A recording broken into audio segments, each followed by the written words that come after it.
On va parler de systémique relationnel, c'est-à-dire d'avoir des schémas répétitifs, c'est d'avoir j'ai toujours le même type d'homme. Je suis maudite. Comment ça se fait? Je tombe toujours sur les mêmes têtes de cons. Ils sont tous immatures.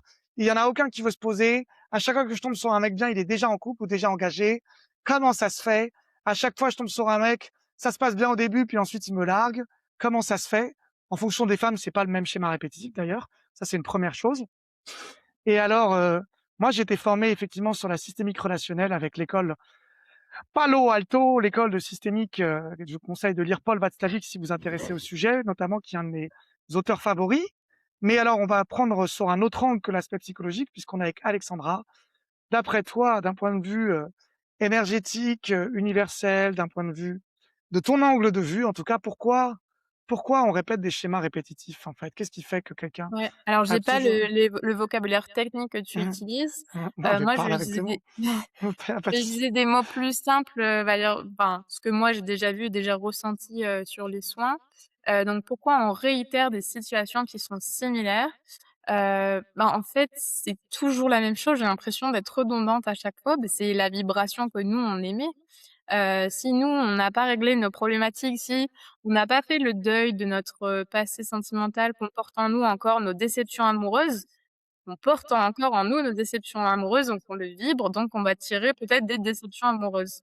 Voilà, d'où le schéma de répétition. C'est prendre soin de soi, soin de son passé pour changer, transmuter, peut-être les tristesses, la colère qu'on garde, les croyances qu'on a. Donc je retombe toujours sur les mêmes personnes. Comme ce que je disais au début, il faut changer son discours intérieur.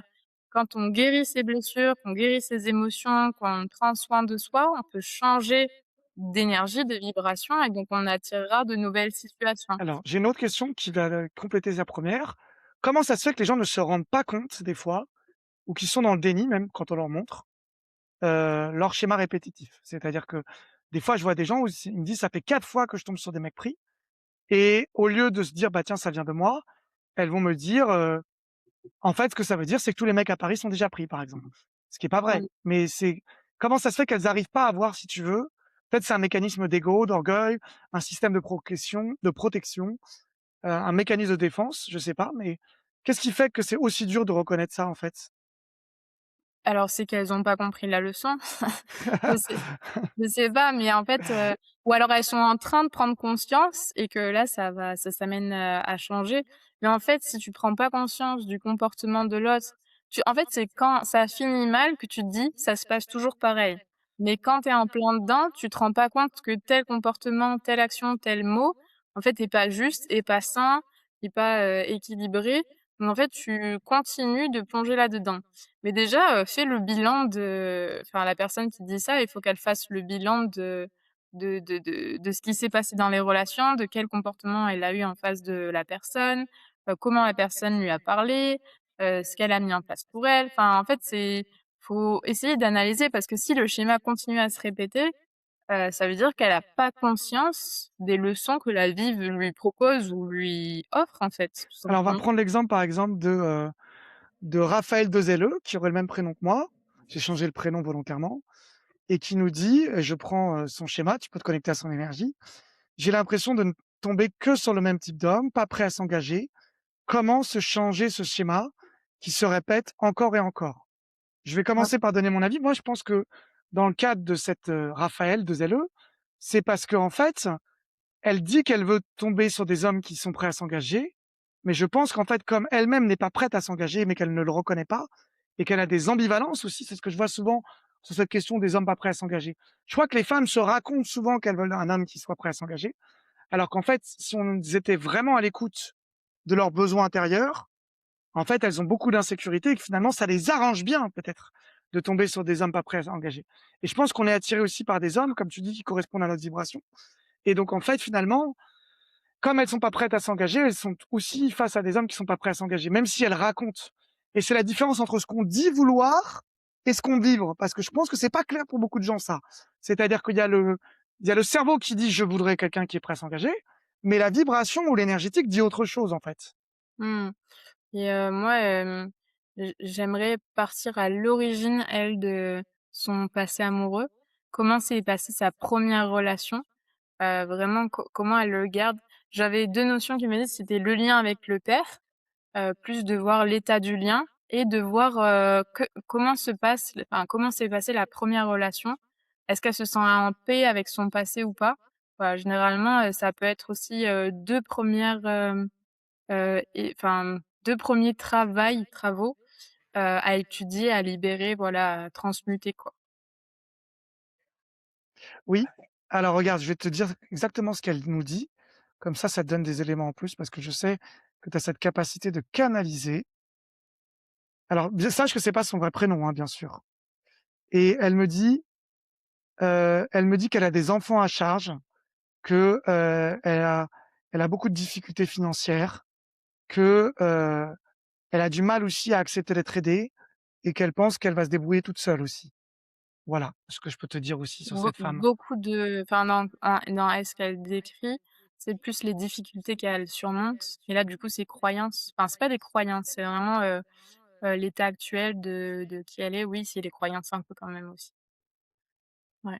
Non, mais il faut Bah, j'ai creuser l'impression aussi sur elle se sent même pas capable, en fait, de se faire aider ou elle croit qu'elle va se débrouiller toute seule. Elle est dans un mélange des 2 en fait ouais et donc c'est et assez si les compliqué. enfants aussi, les enfants font le lien avec le passé, Mais donc alors, tu vois le lien avec les enfants, là, tu parles des enfants, excuse-moi, là, j'ai eu un flash, c'est qu'en fait, les enfants, c'est comme les hommes.